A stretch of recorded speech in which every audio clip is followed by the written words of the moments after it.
Capítulo 35 A herança dos levitas. Nas planícies de Moabe, junto ao rio Jordão, nas proximidades de Jericó, que ficava no outro lado do rio, Javé falou a Moisés e orientou-o: ordena aos filhos de Israel que, da herança que possuem, entreguem aos levitas cidades, a fim de que possam morar, e pastagens ao redor dessas cidades. Dareis tais cidades aos levitas para criarem seus rebanhos. As cidades serão sua habitação, e as pastagens, nos seus arredores, serão para seu gado, seus bens e todos os seus animais. As pastagens nos arredores das cidades que dareis aos levitas se estenderão, a partir da muralha da cidade, até 450 metros ao seu redor. Do lado de fora da cidade, medireis 900 metros em direção ao lado leste, para o sul, para o oeste e para o lado norte, ficando a cidade no centro. Eles terão essa área para servir de pastagens aos rebanhos dessas cidades. As cidades que dareis aos levitas serão as 6 cidades de refúgio, cedidas por vós para abrigar pessoas que acidentalmente matarem alguém. Além dessas, dareis mais 42 cidades. Ao todo, entregareis aos levitas 48 cidades, as cidades com seus espaços reservados às pastagens. As cidades que dareis da possessão dos filhos de Israel, vós as tomareis em maior número dos que têm muito e em pequeno número dos que têm pouco. Cada um dará das suas cidades aos levitas, em proporção à herança que tiver recebido. As 6 cidades de refúgio.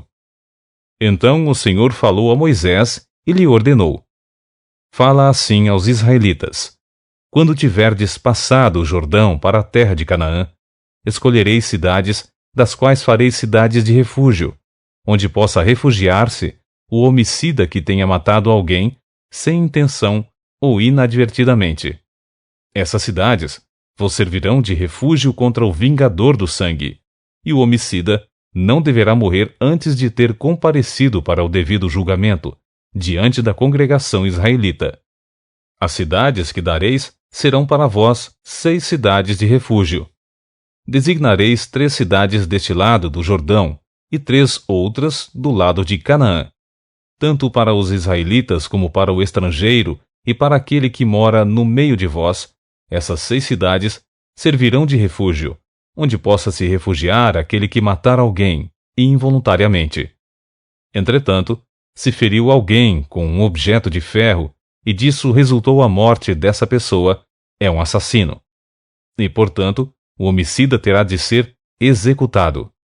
Se feriu com uma pedra apropriada para matar, e a pessoa agredida morrer, igualmente é um homicida, e como assassino, deverá pagar com a própria vida. Ou ainda, se feriu alguém com um instrumento de madeira apropriado para matar e a vítima morrer, igualmente é assassino. Será, portanto, morto tal homicida. O vingador do sangue da vítima matará o assassino. Assim que o encontrar, o executará. Se alguém, com ódio, empurrar uma pessoa com a intenção de matar, ou atirar algum objeto contra ela de modo que essa pessoa venha a morrer, ou se com hostilidade desferir-lhe um soco provocando assim sua morte, tal agressor deverá ser executado, pois é também homicida. O vingador da vítima matará o assassino quando o encontrar. Contudo, se empurrou a vítima fortuitamente, sem ódio e violência, ou atirou um objeto contra ela, sem a intenção de matar, ou ainda, sem notar a presença da vítima, deixou cair sobre ela uma pedra que a pudesse matar, e disso resultou sua morte, embora não alimentasse contra ela nenhum rancor e não lhe planejasse mal algum, a comunidade julgará, segundo essas regras, entre o que feriu e o vingador do sangue da vítima, e salvará o homicida da mão do vingador da vítima, e o enviará de volta à cidade de refúgio, para onde tinha fugido. Ali permanecerá até a morte do sumo sacerdote, que foi ungido com óleo santo. Se, entretanto, o acusado vier a sair do território da cidade de refúgio onde se havia abrigado e o vingador do sangue da vítima o encontrar fora do território da sua cidade de refúgio, tal vingador terá o direito de matar o acusado sem medo de ser considerado homicida também. Portanto, o acusado deverá permanecer em sua cidade de refúgio até a morte do sumo sacerdote. Somente depois da morte do sumo sacerdote poderá retornar à sua propriedade. Essas exigências jurídicas serão para vós e para todas as vossas gerações, em qualquer lugar onde habitardes. Em todo caso de homicídio, o assassino será julgado e morto mediante o depoimento de testemunhas. Mas uma única testemunha não levará alguém à pena de morte. Não aceitareis resgate pela vida de um assassino condenado à morte, pois ele deverá pagar com a própria vida. Também não aceitareis resgate por alguém que, tendo se refugiado na sua cidade de refúgio, queira voltar a habitar na sua propriedade antes da morte do sumo sacerdote. Não profanareis a terra onde estais. O sangue profana a terra, e não há para a terra outra expiação do sangue derramado senão a do sangue daquele que o derramou.